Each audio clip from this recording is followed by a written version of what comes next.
What's going on, hippies? Waldo here from Face of Wrestling, and as you may or may not know, based on some of the videos we've been posting on the channel, we recently just got back from a wonderful vacation in Japan. And I wanted to post some videos out there to kind of dispel some of the rumors and kind of make people more comfortable with what it's like to travel abroad, especially to a country like Japan. And being from Texas, in our own country over here, I can completely understand why some people would be put off in some of these travels. But I'm here to tell you, if this redneck can do it, anybody can. And what we're going to be doing is a couple of short video series here on the channel to kind of go over some of the things that we learned, some of the things that we found, some of the things we discovered, etc., and to kind of put a person on the street view of what's actually going on. And if you have any comments, questions, concerns, or you want to know something in particular that I didn't cover, leave it in the comments below and let me know, because this is basically the redneck version of how to get around in Japan. First and foremost, I'm going to tell you the hardest part of getting to Japan is actually buying a ticket and getting your butt over there, because I've been putting this off for years under the assumption that the easiest part would be getting the ticket and going over there. That's totally not the case. Once we got the ticket, we kind of did it backwards. We looked into visa requirements and stuff like that. And this is for those that are in the US. Japan right now has, as far as I know, 90-day visa visitation where you don't have to submit or anything like that. And when we went, we left in July of 2023. If you're watching this in the future, or frozen in the future, found in the past type thing, July of 2023, and we no longer had to do the COVID testing within 72 hours. Now, we did it, but the requirement was lifted shortly after we did it. So thanks on the US side for letting us know about that. But there is no longer any requirement that I know of. So you could just basically buy a ticket today, and as long as you got a valid passport, go over there for 30 days. Now, I will tell you this, at the airport that we went to be able to fly out, we flew out of Dallas. They're going to ask you, what is your date of return? Now, it just so happened that on this trip that we had two separate tickets. We didn't do this in a round trip ticket fashion like traditionally would be. We had some other stuff going on. So when we left, they asked us at the airport, hey, when are you coming back? Let's see the tickets. That's the only part of that's required for the actual visitation visa. So once we got all that settled and taken care of, we flew on over to Japan and landed at NRT, which is the airport that is the international airport for Tokyo, which is like an hour outside of town. So I know what you're thinking. Oh my goodness, how did you get back in town? Well, I'm glad you asked. Well, I got my Google Maps pulled up, and that's what we're going to work off of. And I will tell you from experience after being over there, Google Maps is probably the better map solution for Japan due to all the transit possibilities coming up, better orientation. It's more updated. I'm not trying to start a Android versus iPhone battle here. We'll get into more on that later, because there's something else I need to bring up on that. But as you can see here, I have the NRT airport, which is what we flew into, which is the Narita International Airport, which is about an hour east of Tokyo. And we basically took the KS line, which is what I'm going to refer to this as because I'm having a problem pronouncing this. But I took it west by an hour into town. Now, in order for this to happen, there's two lines that come from here that use the same KS symbol. One's an express and one's a regular. The difference is that one requires a reserved seat while the other one is just a base fare to ride. The one that was reserved seating, it only has 3 stops, 2 in the airport and 1 in town where we stopped at. And then the one that's general fare has probably about 10 to 15 stops. Now, the difference between the two, it's not much other than time. The express one is about 45 minutes, whereas the regular fare one is probably about 55 minutes to an hour. We took the regular one coming into town, took the express one leaving.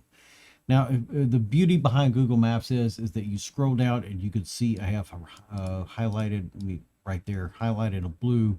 Google Maps will fudge an estimate for what the fare would be to get from point A to point B. Now, from our experience, we've seen that this is a little bit higher than what it actually is. And in this case, it says 2570 yen for airport to town or city. This would probably be somewhere in the ballpark of like 2200 yen. But this is just ballpark estimate. Now, you're probably wondering, well, how do you get the tickets and do all that other great stuff? Well, I'm glad you asked again. That's where this handy dandy station comes in at, and this will be in every subway, train slash train station that you go to.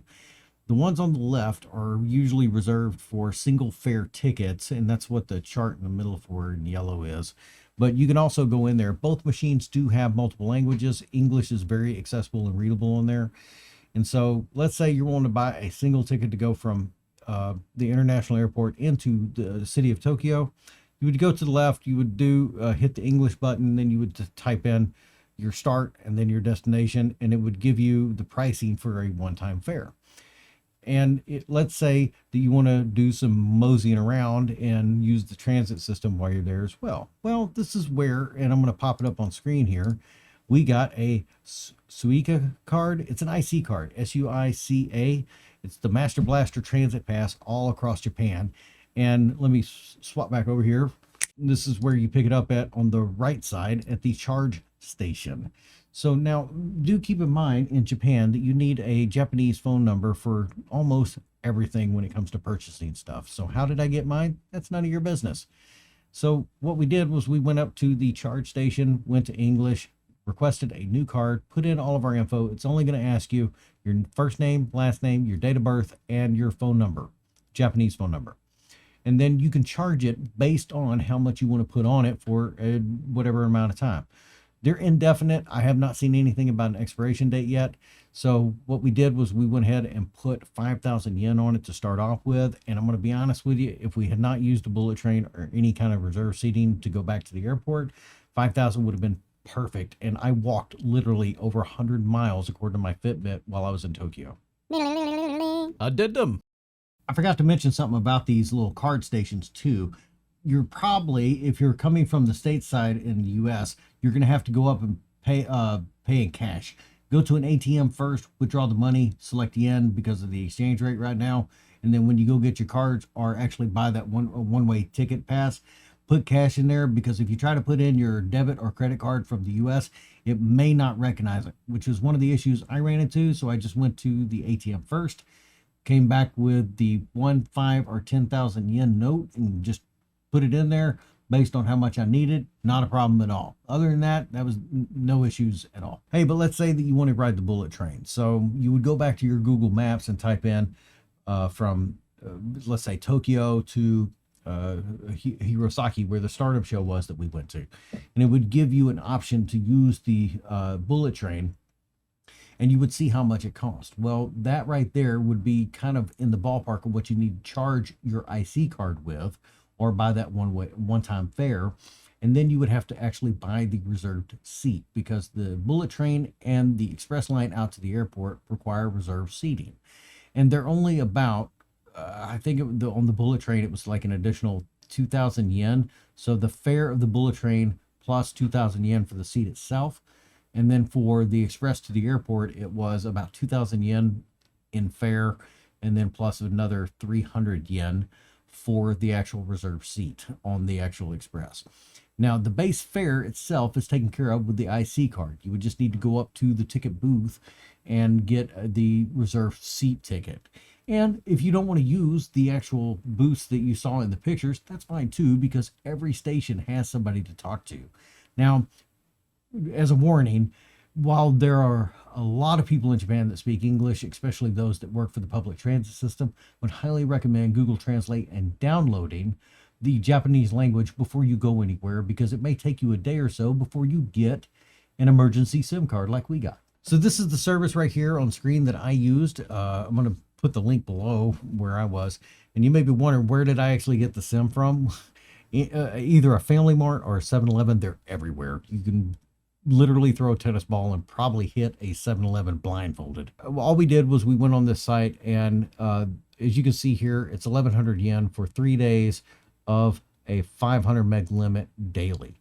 Now, this does not give you a Japanese phone number. What this does is it gives you a SIM card that allows you to do data over cellular network, so that way you could use services, let's say like WhatsApp, Google Translate, Google Maps, etc., etc. So this is where we were talking about the iPhone and Android situation here. Well, for a variety of reasons, I already have a unlocked iPhone that where I can put different SIMs in there from different countries.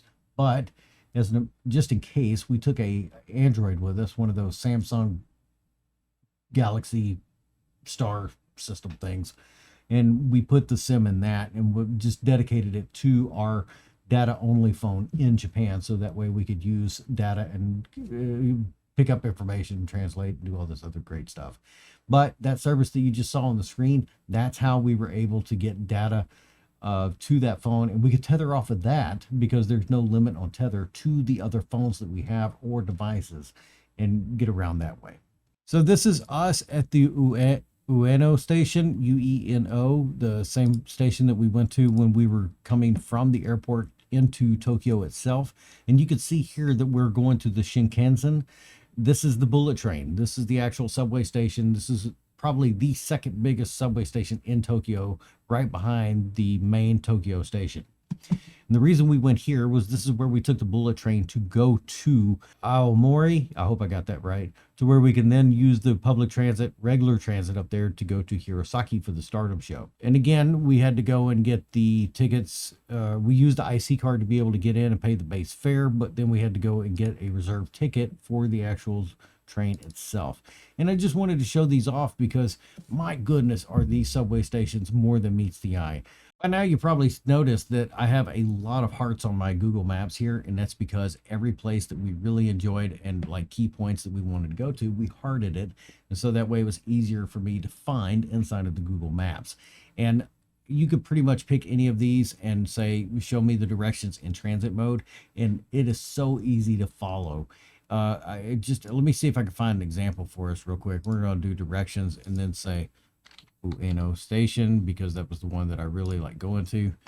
And you can see in here, we're going to select the public transit on there, and it will tell you which line it is. Now, I figured out earlier on that the two-letter lines like JY means that it's going to be below ground, and single letter lines means it's going to be above ground.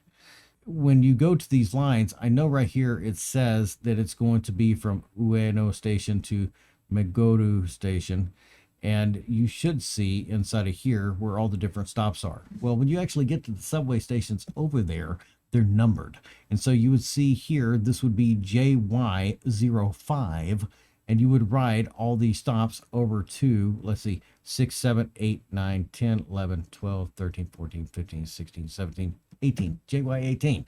And then on top of that, they have the subways are so nice over there. It's criminal how nice they are. Fully air conditioned, LCD screens everywhere, and all sorts of different notifications to let you know whether you're going the right way, the wrong way, or how to get around and stuff like that. And if you have your IC card, all you got to do is just slap it on one of those things, and just it'll beep and walk you through. And every time you go through, it'll show you what your remaining balance is. Okay, it's probably going to be the first time that we covered this, but etiquette. So if you're on the subway train over there and you're sitting down in a seat because there wasn't that many people on there when you got on, and an elderly person comes on, or a child, or a pregnant lady, or somebody that's in a bad way, and you don't get up, you're wrong. And you need to get up and let that person sit, because that is the expected etiquette of somebody on a subway system or any kind of transit whatsoever. Just common courtesy. Also, don't act a butt. Don't be super loud. Don't be raising your voice. Don't be trying to be mean. Don't be drunk and belligerent in public. This is the kind of stuff that gets you eyeballed and potentially with trouble with the fuzz. All right, last but not least, how do you get around? Because let's say it's not near a subway station, or you get to a subway station or a bus station and it's not anywhere near there. One case in particular would be Ribera's, the actual wrestling steakhouse. It's near a subway station, but it's probably about 3 or 4 blocks away from that. You don't want to walk it. Let's say you don't. Well, this is where a app called Didi comes into play, DIDI, and that's going to be the Japanese Uber equivalent. And I would dare say that it's actually better than Uber because it gives you the opportunity to pay in cash, and the taxis are super nice. Which brings us into the point of tipping. They're not going to take it. no matter how great they are, they're not going to take it, and it aggravates me dearly. But there are other ways to show your appreciation. Bring them something nice. Bring them some candy. Bring them some chocolate. Bring them origami. I'm telling you, that stuff goes a long way, and they appreciate that a whole lot more than actual tipping. We've done it a few times, and they were absolutely happy with it and thought it was the greatest thing ever.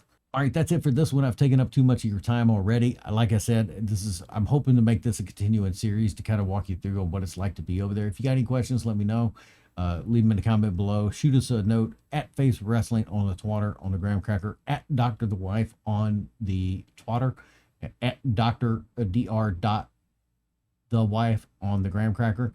Give us a follow. Let us go. Follow along. Let us know how you're doing. Catch you at the starting reviews, all the 4 for 4s we got going on. And don't forget, everyone is different and everyone is good.